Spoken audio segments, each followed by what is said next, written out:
नमस्कार। आज की हमारी चर्चा का विषय है नैतिकता ही सबसे बड़ी पूजा है।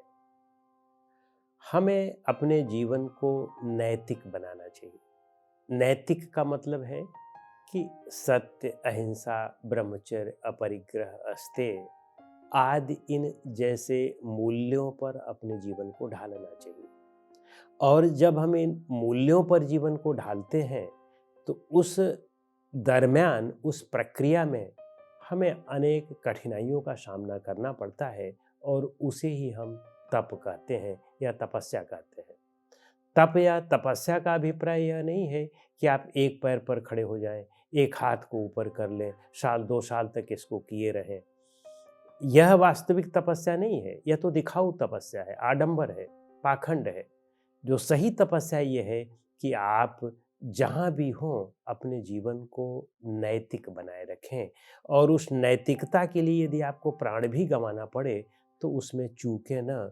और यही वास्तव में तप होता है और इसी तप को हमारे यहाँ जो महान ऋषियों ने कहा है तप करने के लिए, वास्तव में इसी के विषय में कहा है। हम लोगों ने नैतिकता हटा दिया और अनेक प्रकार के देवी देवता, अनेक प्रकार के पूजा पाठ, अनेक प्रकार के ईश्वर, अनेक प्रकार के ईश्वर पुत्र, इन सब की रचना कर दी। ये सब मनुष्य के द्वारा रचे हुए हैं। मनुष्यों ने रिद्धि सिद्धि की प्राप्ति के लिए धन की, संपत्ति की, मान की, मर्यादा की, इनकी प्राप्ति के लिए कुछ चालाक मनुष्यों ने ये सब गढ़ दिए हैं और उनके सामने रोने और गिड़गिड़ाने की एक प्रथा चला दी है। क्योंकि क्या होता है कि जो बिचौलिए लोग होते हैं वे अपनी ज़्यादा धाक जमाए रखना चाहते हैं और वे चालाक भी होते हैं। वे सत्य और आपके बीच में वे बिचौलिए आपको सत्य तक नहीं पहुंचाने देना चाहते हैं, क्योंकि फिर उससे उनकी रोजी रोटी बंद हो जाएगी।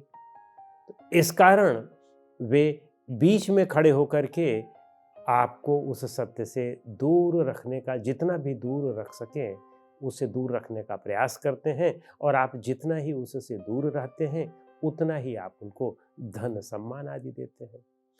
हम सब सुख शांति चाहते हैं और सुख शांति का बस सीधा सा एक ही मार्ग है कि जीवन को नैतिक बनाया जाए। नैतिक कैसे बनेगा? नैतिक बनने का सिर्फ और सिर्फ एक ही रास्ता है, अपनी इच्छाओं पर नियंत्रण रखा जाए, आसक्ति पर नियंत्रण रखा जाए। इच्छाएं और आसक्ति सारे पाप की जड़ है। यही सारे पाप करवाती हैं। जो भी पाप हम करते हैं आप देखें कि उसमें हमारी इच्छाएं और आसक्तियां ही उसके मूल में होते हैं। तो जब हमारी इच्छाओं और आसक्तियों पर हमारा नियंत्रण हो जाएगा तो पाप होना ही नहीं है। बस इसे ही नैतिकता कहते हैं, इसे ही पूजा कहते हैं। तो केवल 1 घंटे और आधे घंटे आप कहीं पर बैठ करके कोई एक पुस्तक पढ़ लें या आधे घंटे बैठ करके किसी मूर्ति के सामने, किसी के सामने आप जो है बैठ करके पूजा कर लें, वास्तविक पूजा वह पूजा नहीं है। वास्तविक पूजा वह पूजा है कि जब आपका मन हमेशा निर्मल बना रहे। मान लें आपने पूजा कर लिया आधे घंटे के लिए, आधा घंटे के लिए आपका मन बाकी चीज़ों से हट गया, दूसरी चीज़ों से, तो ठीक है, निर्मल है। वैसे होता भी नहीं है ये कि हम आधे घंटे पूजा करें तो हमारा मन जो है इधर-उधर नहीं भटकेगा, उस समय तो और भी भटकता रहता है। क्योंकि हमारे मन में इच्छाएँ चलती रहती हैं, जिसके मन में जितनी इच्छाएँ होंगी, आसक्ति होगी, उसका मन उतना ही ज़्यादा भटकेगा।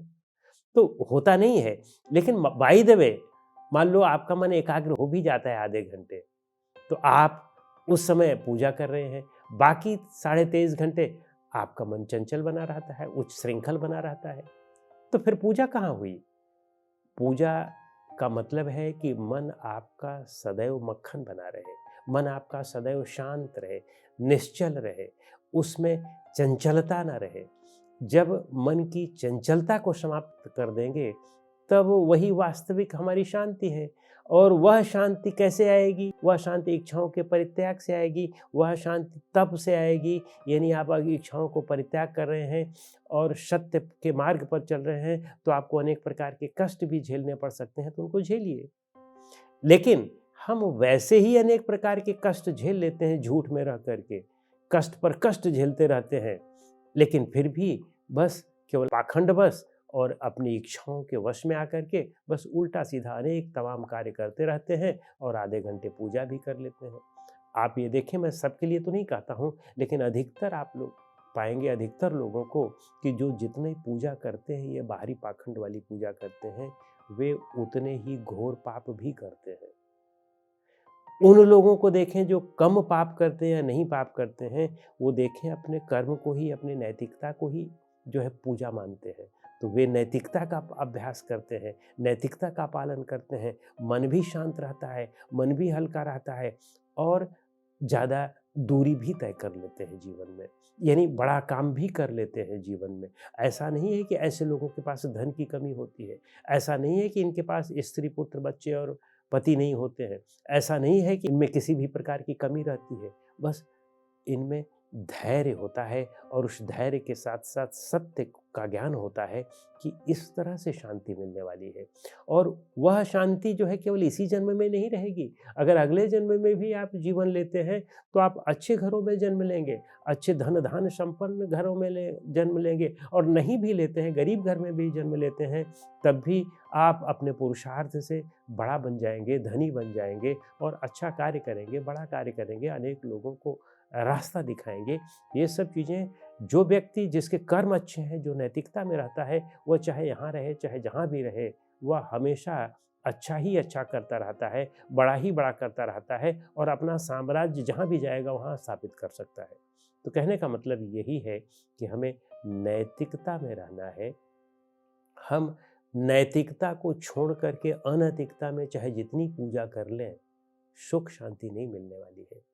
चाहे जितने देवी देवता बना लें, आप देखें कि कितने देवी देवता हो गए हैं। सामान्य मनुष्य तो इसी में बेचारा डाउट में रहता है कि कौन सत्य है, कौन असत्य है, किस देवी की पूजा करूं, किस देवता की पूजा करूं। वास्तव में ये सब देवी देवता जितने भी हैं, यह एक ढकोसला है, पाखंड है। जो वास्तविक देवी देवता है, वह हमारा अपना स्वयं का निर्मल मन है। मन निर्मल कर लिया तो सारे देवी देवता सब आपके पीछे पीछे घूमते हैं। इसीलिए कबीर साहब यह कहते हैं, कबीर मन निर्मल भया जैसे गंगा नीर, पाछे पाछे हरि फिरें कहें कबीर कबीर। यानी ऐसे लोगों के पीछे जिसका मन निर्मल हो गया है, उसके पीछे हरि भी लगे रहते हैं, उसकी सेवा सत्कार के लिए हरि पीछे पीछे लगे रहते हैं। तो कहने का अभिप्राय है कि हमें मन को निर्मल करना है, मन को शांत करना है, और यह नैतिकता के बल पर ही संभव है, अच्छे कर्मों के बल पर ही संभव है, इच्छाओं के परित्याग के बल पर ही संभव है। जितनी आप इच्छाओं को कम करते जाएंगे, और आवश्यकताओं की पूर्ति तो बड़े सहज उसमें हो जाती है। घंटे 2 घंटे प्रतिदिन जम के मेहनत कर लें, आपकी आवश्यकताओं की पूर्ति उस दिन की अपने आप हो जाएगी। लेकिन इच्छाओं की पूर्ति आप जीवन भर कर्म करते रहे नहीं हो पाएगी। जीवन भर आप पाखंड करते रहें, जीवन भर आप झूठ बोलते रहें, फरेब करते रहें, इच्छाओं की पूर्ति नहीं हो पाएगी। तो इसलिए इच्छाओं पर नियंत्रण करना सीखें, यही जीवन की सच्चाई है। नमस्कार।